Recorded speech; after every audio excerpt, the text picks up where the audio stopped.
On my birthday, my mother said, "You'll never be more than a disappointment." She always said I would never amount to anything, that my brother was the golden child. Today, she's asking for help because her golden child is in jail. Some families are marked by preferences, by choices. In mine, this was always clear as day. For as long as I can remember, my brother Ethan was the golden child, the one with the perfect DNA, according to my mother. Me? I was the mistake, the walking disappointment. My father left us when I was 4 and Ethan was 7. He simply packed his bags after another argument with my mother and never came back. He would send money monthly, call occasionally to ask how we were doing, but the visits became increasingly rare until they stopped completely. Ethan was always his favorite too, so I didn't lose much. My mother, Deborah, worked as a secretary in an accounting office. The salary wasn't great, but it was enough to maintain our simple house in the suburbs of Chicago. She made a point of saying, at every possible opportunity, that everything would be different if she didn't have to support 2 children on her own, as if it were our fault. Ethan was athletic, charismatic, and popular. From an early age, all teachers praised his potential. "He'll go far," they said, and my mother smiled, proud, as if those words were gold medals. For her, Ethan was living proof that she had done something right in life. I, on the other hand, was introverted, liked to read, and didn't have many friends. I got good grades, always above average, but that never seemed to impress my mother. "Oh yeah, you can read a book. Big deal. Your brother just got selected for the school football team.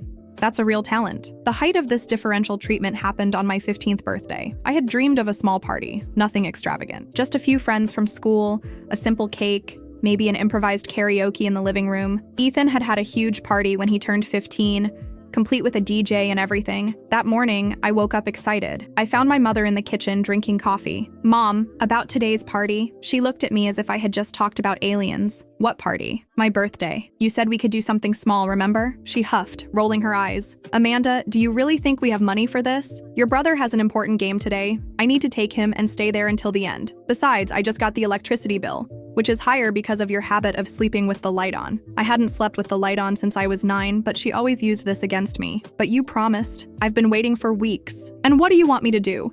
Cancel your brother's game? He has a future ahead of him. Scouts will be there today. This could change his life, our life." I swallowed my tears. "We can do something simple after the game then?" That's when she said, with that coldness that only she could have, "Look, Amanda, let's be realistic. You'll never be more than a disappointment. You don't have talent like your brother. You're not pretty. You're not sociable. Why spend money on a party that no one will remember? Save your energy for something you can actually achieve in life." At that moment, something broke inside me. I didn't cry. I didn't scream. I just nodded and went back to my room. I spent the entire day alone, reading a law book I had borrowed from the library. It was on that day that I decided I would be somebody in life, with or without her support. From then on, I immersed myself in studies like never before. The public library became my refuge. I studied until I couldn't take it anymore, did extra work, participated in knowledge competitions. My mother rarely noticed, too busy applauding each small achievement of Ethan's. In the last year of high school, Ethan began to change. Football was no longer a priority. His grades plummeted, and he started hanging out with a group that everyone knew was involved with drugs. My mother, of course, found excuses. "It's just a phase. He's under a lot of pressure. The teachers don't know how to recognize his talent. It's the friends who are bad influences. Deep down, he's a good boy." Meanwhile, I was preparing for college entrance exams. It was night after night of studying, taking advantage of every free minute. When the acceptance letter came for law at Columbia, one of the most prestigious universities in the country, my mother just shrugged. "Nice, but do you know how much it costs to maintain yourself in college? I'll have to work double." What she didn't know was that I already had a plan. During high school, I gave private lessons to neighborhood children and managed to save some money. It wasn't much, but it would be enough for the beginning. Moreover, my academic record guaranteed me a partial scholarship. In the first years of college, I shared a tiny apartment with 3 other students. I woke up at 5 o'clock in the morning to catch the bus, attended classes, worked as an intern in the afternoon, and studied until dawn. It wasn't easy, but for the first time in my life, I felt I was in control. Ethan, on the other hand, sank deeper and deeper. He dropped out of school, started working in temporary jobs that never lasted more than a few months. My mother still placed all her hopes in him, sending money whenever he asked, believing every empty promise that this time will be different. I graduated with honors. At the graduation ceremony, I looked at the audience expecting to see at least one familiar face. No one. My mother called later saying that Ethan had an emergency, and she needed to help him. The emergency, as I found out later, was that he had been caught driving drunk and needed bail. Even so, I moved forward. I got a job at a medium-sized criminal law firm, where I had the opportunity to learn from some of the best in the field. I worked hard, made a name for myself, built a reputation. In 7 years, I became a partner. During all this time, contact with my family was minimal. Occasional calls at Christmas and birthdays, always brief and superficial. My mother never asked about my work or my life. The conversation always revolved around Ethan and his problems. He's going through a tough time. He just needs a real chance. If your father were here, everything would be different. Until one day, I received an unexpected call. It was my mother, her voice choked with tears. "Amanda, I need your help. It's urgent." Ethan had been arrested, not for a small crime this time. He was involved in a drug trafficking scheme, and there was substantial evidence against him. The police found a considerable amount of cocaine in his apartment, along with an unregistered gun. "Honey, you're a lawyer. You need to help him. He didn't mean to do wrong. He was influenced by bad company. You know your brother. He has a good heart." I was silent for a few seconds, letting that life irony sink in. For years, I was the invisible daughter, the disappointment. Now, suddenly, my skills were needed, valued. "Mom, I am a criminal lawyer, yes, but that doesn't mean I can work magic. The evidence against him seems solid, but you have to do something. He's your brother. Family is family. Family." A word she only remembered when she needed something. "I'll see what I can do," I replied, without promising anything. I hung up the phone and allowed myself a moment of reflection. Part of me wanted to refuse immediately, let them face the consequences of years of wrong choices. But another part, the one that still believed in justice, knew that everyone deserves adequate legal representation, even my brother. The next day, I went to visit Ethan in prison. He looked older than his 35 years, his face marked by excesses, his eyes without the gleam of arrogance they used to have. For the first time in his life, he seemed broken. "Amanda, you came," he said, surprised. "I came as a lawyer, Ethan. I need to know exactly what happened." He began to tell a confused story full of, "I didn't know. They asked me to keep it. It wasn't mine." The classic version of someone caught red-handed. But as I pressed, the truth began to emerge. He was in debt to drug dealers, started working for them to reduce the debt, and the situation only got worse over time. Does Mom know all this? No. I mean, not everything. She knows I have money problems, but not the extent. "And the money she sends you every month?" He looked away. "It all goes to pay debts." I left there with a knot in my stomach.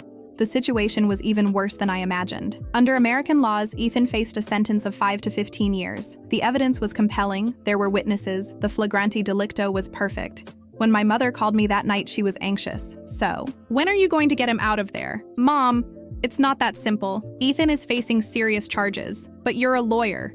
You must know judges, prosecutors, people who can help." I took a deep breath. Yes, I know the system. And precisely because of that, I know there are no magical shortcuts. Ethan committed serious crimes. He's your brother. How can you talk like that? And I'm your daughter. But that never seemed to matter before. Silence on the other end of the line. "What are you talking about? I always treated you well." I laughed. A dry, humorless laugh. "Seriously, Mom? In what universe?" "Look, Amanda, we don't have time for teenage drama now. Your brother needs help." That phrase, teenage drama. How many times had I heard that when I tried to express how I felt ignored, diminished? "I'll represent Ethan because it's my job, and because I believe everyone deserves a defense. But don't expect miracles." In the days that followed, I immersed myself in the case. I reviewed every detail, every police report, every testimony. The situation was serious, but there were some irregularities in the search and seizure procedure that could be exploited. My mother called every day, sometimes more than once, always with the same tone of urgency and veiled accusation as if I wasn't doing enough. In one of these calls, she finally exploded. "If it were you there, I'm sure he would move heaven and earth to help you." That was the last straw. Seriously, Mom? Ethan would move heaven and earth for me? The same Ethan who never showed up at any important moment in my life, who never defended me when you belittled me, who borrowed money from me and never returned. You've always been so selfish, Amanda, always so full of yourself. You think that because you graduated, have a nice job, you're better than everyone else? No, Mom. I never thought I was better than anyone. I just wanted to be seen, treated with the same respect and affection that you always gave to Ethan. This is ridiculous. I always treated you both equally, and that's when I realized she really believed that. In her distorted mind, her unequal treatment was perfectly normal, justifiable. She would never admit her mistakes, never see how much she hurt me over the years. You know what, Mom? I'm going to do the best job possible for Ethan. Not for you, not for him, but because it's what I do. It's who I am, despite everything you did to convince me otherwise. The preliminary hearing was scheduled for 2 weeks later. During this time, I worked on the case like I had never worked before. Not out of brotherly love, but out of professionalism. If I was going to defend Ethan, I would do it right. On the day of the hearing, my mother showed up at the courthouse, wearing her best clothes, as if she was going to a social event. She barely greeted me, all her attention focused on the moment she would see Ethan. When my brother entered the room, handcuffed and wearing prison uniform, I saw the shock on her face, reality finally imposing itself. This was her golden child. Now, a middle-aged man, dejected, facing years in prison. I presented the defense with surgical precision. I pointed out the procedural flaws, questioned the legality of the search, cast doubt on the chain of custody of the evidence. I didn't lie. I didn't distort facts. I just used my knowledge to ensure a fair process. In the end, we achieved a small victory. Some of the evidence was considered inadmissible, which significantly weakened the prosecution's case. The potential sentence dropped considerably. It wasn't freedom, but it was something. When the hearing ended, my mother came up to me, her eyes glistening with tears. "You were amazing in there. I always knew you would be a great lawyer." I looked at her, searching for some sign of irony, but she seemed genuinely proud, as if she had always believed in me, as if those years of contempt had never existed. "Thank you, Mom. Now what are the next steps? When can we get him out of there completely?" And there she was, back to the alternate reality where Ethan was the only priority. As I explained before, he will still serve time. We managed to reduce the damage, but he committed crimes, Mom. There are consequences. Her expression changed instantly. "But you're his lawyer. There must be something more you can do." "I'm doing everything that's legally possible." "It doesn't seem like it. It seems like you don't even care. It's your brother who's in there." I took a deep breath. "Yes, he's my brother, the same brother who never cared about me. And you're my mother, who always made it clear that I was secondary, dispensable." "How can you say that? I sacrificed my life for both of you." "No, Mom. You sacrificed your life for him. I was just an extra burden you carried." "This is absurd. I'm perplexed by your ingratitude." "Ingratitude? For what exactly? For the times you forgot my birthday? For the times you said I would never be anything in life? Or maybe for my 15th birthday, when you said I would never be more than a disappointment?" She shook her head, confused. "I never said that." "Yes, you did. And you said much more. But you know what the difference is between us? I didn't let your words define who I am. I built my life despite you. Not because of you." I saw something pass through her eyes. It wasn't regret. It wasn't understanding. It was just the frustration of someone who realizes they no longer have power over you. "Well, if that's how you feel, maybe we should look for another lawyer." I laughed, unable to contain myself. "Good luck finding someone who knows the case as well as I do and who is willing to work for free." "Because that's what I'm doing, Mom. I'm defending Ethan for free." That caught her by surprise. "For free?" "Yes. My firm charges an average of $50,000 for a case of this size. I'm doing pro bono as a family favor." She was silent, finally realizing the extent of the situation. "Look, Mom, I'll continue representing Ethan because I gave my word. But I want to make one thing clear. I'm doing this for me, not for you. Because unlike what you always said, I'm not a disappointment. I'm a competent lawyer, a person of integrity, someone who keeps their promises." I left the courthouse that day with a strange feeling of liberation. For years, I carried the weight of unmet expectations, unfair comparisons, blatant favoritism. Now, finally, I was free of it all. Ethan ended up being sentenced to 3 years in a minimum security prison with the possibility of moving to house. Arrest after 1 year, a much lighter sentence than he would have faced initially. My mother never apologized, never acknowledged the unequal treatment. In her mind, she was always a perfect mother, doing the best she could with what she had. And maybe, in some sick way, she really believed that. I continued visiting Ethan in prison. Not as a sister, but as a lawyer. Gradually, I saw in him a glimpse of genuine change. Not change forced by fear or circumstances, but the kind that comes from within, from the sincere recognition of mistakes. In one of these visits, he finally said what I had been waiting to hear for decades. "I'm sorry, Amanda, for everything. You never deserved the treatment you received, and I never did anything to defend you." I didn't respond immediately. I let those words hang in the air, filling years of silence. "Thank you for saying that, Ethan. Mom will never admit it. You know that, right? For her, I was always the perfect son, even when I was ruining my life. I know. I've accepted that. How did you do it? How did you overcome all this and become you?" I reflected for a moment. I think at some point I realized that waiting for her approval was like waiting for a tree to bear different fruit. I decided to plant my own tree. He nodded, thoughtful. "You're much stronger than I ever was." When I left there that day, I realized something important. My revenge against years of neglect and favoritism wasn't in seeing my mother or my brother suffer. It was in having become exactly the opposite of what they told me I would be. In having proved,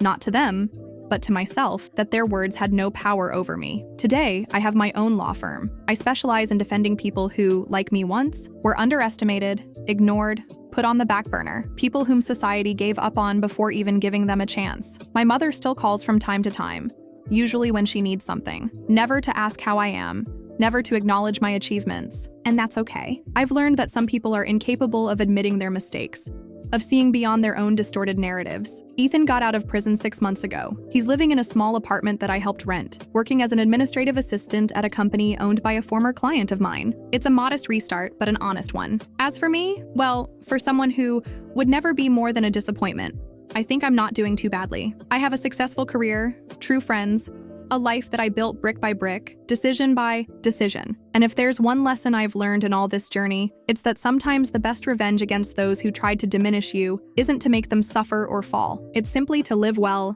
be happy, and let them watch from afar, unable to deny what you've become, even if they never admit they were wrong, because in the end, their recognition doesn't matter anymore. It never did, actually. What matters is what I know about myself, that I am capable, I am valuable, and above all, I am free. Free from their expectations, free from the need for approval. Update: I never imagined this post would receive so much attention. Thank you all for the supportive comments and for sharing your own stories. I received so many messages from people who lived through similar situations that I decided to do something about it. As for my family, Ethan is completing a year of freedom. He's clean, attends NA meetings religiously, and was recently promoted at work. We have lunch together once a month. It's a new relationship, different, based on mutual respect. My mother? Well, some things never change.